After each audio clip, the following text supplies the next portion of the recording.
اعوذ باللہ من الشیطان الرجیم بسم اللہ الرحمن الرحیم كتب عليكم إذا حضر أحدكم الموت إن ترك خيرا الوصية للوالدين والأقربين بالمعروف حقا على المتقين فمن بدله بعدما سمعه فإنما إثمه على الذين يبدلونه ان اللہ سمیع علیم فمن خاف من موص جنفا او اثما فاصلح بینہم فلا اثم علیہ ان اللہ غفور رحیم۔ تم پر فرض کیا گیا ہے کہ اگر تم میں سے کوئی اپنے پیچھے مال چھوڑ کر جانے والا ہو تو جب اس کی موت کا وقت قریب آ جائے تو وہ اپنے والدین اور قریبی رشتہ داروں کے حق میں دستور کے مطابق وصیت کرے۔ یہ متقی لوگوں کے ذمے ایک لازمی حق ہے۔ پھر جو شخص اس وصیت کو سننے کے بعد اس میں کوئی تبدیلی کرے گا تو اس کا گناہ ان لوگوں پر ہوگا جو اس میں تبدیلی کریں گے۔ یقین رکھو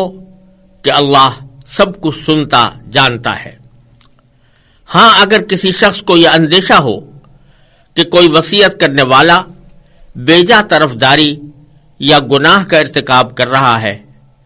اور وہ متعلقہ آدمیوں کے درمیان صلح کرا دے تو اس پر کوئی گناہ نہیں۔ بے شک اللہ تعالی بہت بخشنے والا بڑا مہربان ہے۔ قصاص کا حکم بیان کرنے کے بعد اللہ تبارک و تعالی نے ان 3 آیتوں میں وصیت کا حکم بیان فرمایا ہے، اور جیسا کہ میں نے پہلے عرض کیا تھا کہ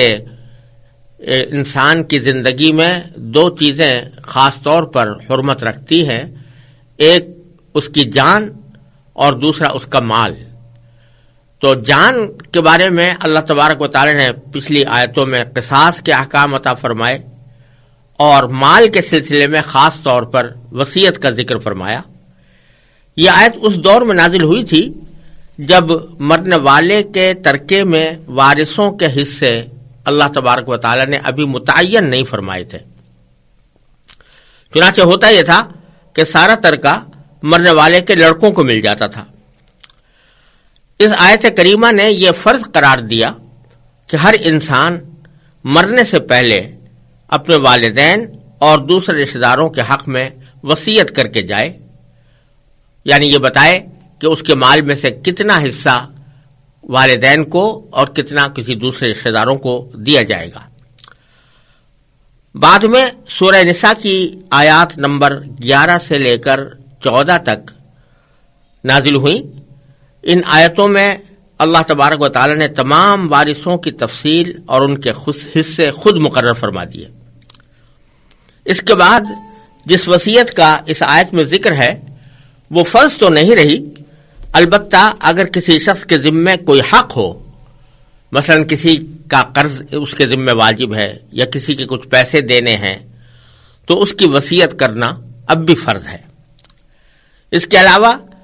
جو لوگ شرعی اعتبار سے وارث نہیں ہیں، یعنی جن کا ذکر اس فہرست میں نہیں آیا جو اللہ تبارک و تعالی نے سورہ نساء کی آیات میں نازل فرمائی ہے، تو ان کے لیے اپنے ترکے کے 1/3 کی حد تک وصیت کرنا اب بھی جائز بلکہ بعض حالات میں مستحب ہے، کیونکہ بعض رشتہ دار وہ ہیں کہ جو براہ راست تو وارث نہیں ہوتے لیکن ان کے ساتھ خصوصی تعلق ہوتا ہے یا وہ محتاج ہوتے ہیں، تو ان کے حق میں وصیت کرنا اب بھی مستحب ہے، لیکن یہ وصیت کل ترکے کے 1/3 کے اندر ہونی چاہیے، اور بہتر یہ ہے کہ 1/3 سے کچھ تھوڑا کم ہو۔ تو اس میں اللہ تبارک و تعالی نے پہلے یہ فرمایا کہ کتب علیکم، تمہارے اوپر فرض کیا گیا ہے۔ کیا فرض کیا گیا؟ کب فرض کیا گیا؟ اذا حضر احدکم الموت، جب تم میں سے کسی کی موت کا وقت قریب آ جائے۔ اور کیا فرض کیا گیا ہے؟ وہ یہ کہ الوصیہ، وصیت کرنا فرض کیا گیا ہے، لیکن ساتھ ہی فرمایا ان ترک خیرن، اگر اس نے کوئی مال چھوڑا ہو اور وہ چھوڑ کر جا رہا ہو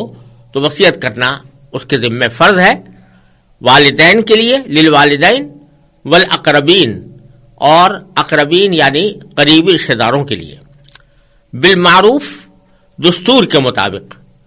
یعنی جو عام طور سے دستور جاری رہا ہو کہ اپنے خاص رشتہ داروں کو آدمی وصیت کر کے جائے، اس دستور کے مطابق وصیت کرنا فرض قرار دیا گیا تھا۔ اور ساتھ ہی میں یہ بھی فرما دیا گیا تھا کہ حقاً علی المتقین،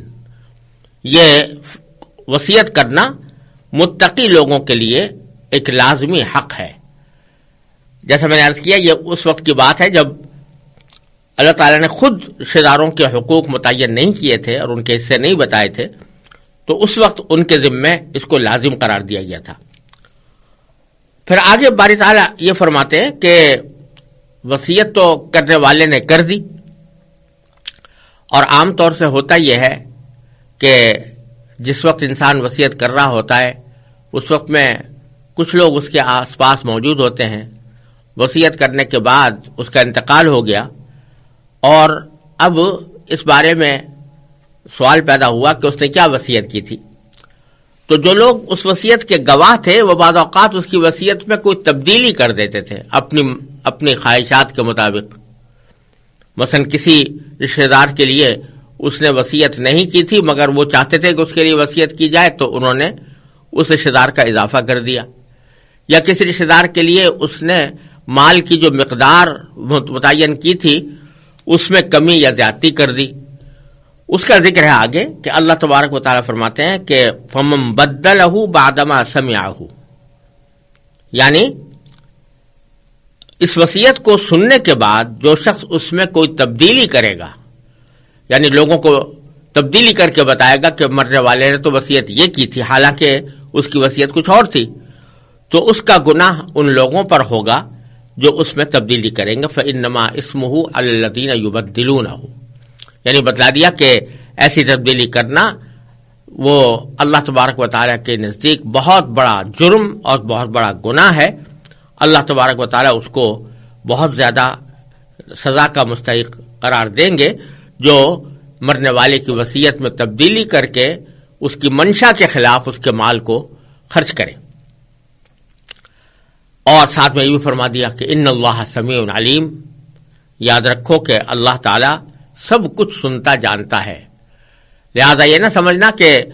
وصیت کرنے والے نے جب وصیت کی تھی تو ہمارے سوا کوئی اور موجود نہیں تھا، لہذا ہم جو کچھ کہیں گے اس بات کی تصدیق کر لی جائے گی، اور کوئی موجود ہو یا نہ ہو اللہ تبارک و تعالی خوب اچھی طرح تمہاری بات سن بھی رہا تھا، اور اس کو علم بھی ہے کہ حقیقی وصیت کیا تھی اور تم نے اس میں کیا تبدیلی کی ہے۔ لہذا اس بات کو ہمیشہ یاد رکھنا۔ یہ اللہ تبارک و تعالی کا خاص طریقہ ہے کہ جب کوئی حکم بیان فرماتے ہیں تو اس طرف متوجہ کرتے ہیں کہ اس حکم پر صحیح عمل اس وقت ہوگا جبکہ انسان اس بات کا اپنے دل میں دھیان رکھے کہ ہر وقت وہ اللہ تعالیٰ کی نظر میں ہے، جو کچھ وہ کر رہا ہے اسے بھی اللہ تعالیٰ دیکھ رہے ہیں، اور جو بات زبان سے نکال رہا ہے وہ بھی اللہ تعالیٰ سن رہے ہیں۔ جب انسان کو دل میں یہ احساس پیدا ہوتا ہے تو اسی کا نام تقویٰ ہے، اور پھر انسان چاہے جنگل کی تنہائی میں ہو یا رات کی تاریکی میں ہو، ہر حالت میں وہ صحیح رویہ اختیار کرتا ہے، کیونکہ اس کو معلوم ہے اور اس کو اس بات کا احساس ہے کہ اللہ تبارک و تعالی میری ہر کام کو دیکھ بھی رہا ہے اور میری ہر بات کو سن بھی رہا ہے۔ اس وقت اس کے دل میں اللہ تعالیٰ کے دیے ہوئے حکم کے مطابق عمل کرنے کا جذبہ پیدا ہوتا ہے، اور پھر اس کے مطابق عمل کرتا ہے، اس کی خلاف ورزی نہیں کرتا۔ اب یہ جو فرمایا تھا کہ تبدیلی نہ کرو وصیت میں، تو اس میں البتہ اللہ تبارک و تعالیٰ نے خود ایک طریقہ بتا دیا کہ بعض اوقات وصیت میں تبدیلی کوئی آدمی بدنیتی سے نہیں بلکہ نیک نیتی سے کرتا ہے۔ وہ نیک نیتی یہ ہوتی ہے کہ وہ سمجھتا ہے کہ مثلا فلاں رشتہ دار واقعتاً اس بات کا مستحق تھا کہ اس کے لیے بھی کوئی وصیت کی جاتی، مگر مرنے والے نے اس کے لیے وصیت نہیں کی۔ یا مثلا کسی شخص کے دل میں خیال ہوتا ہے کہ جتنی مقدار مال کی اس نے کسی خاص رشتہ دار کے حق میں قرار دی ہے، یہ مقدار کم ہے، اس کو زیادہ ملنی چاہیے،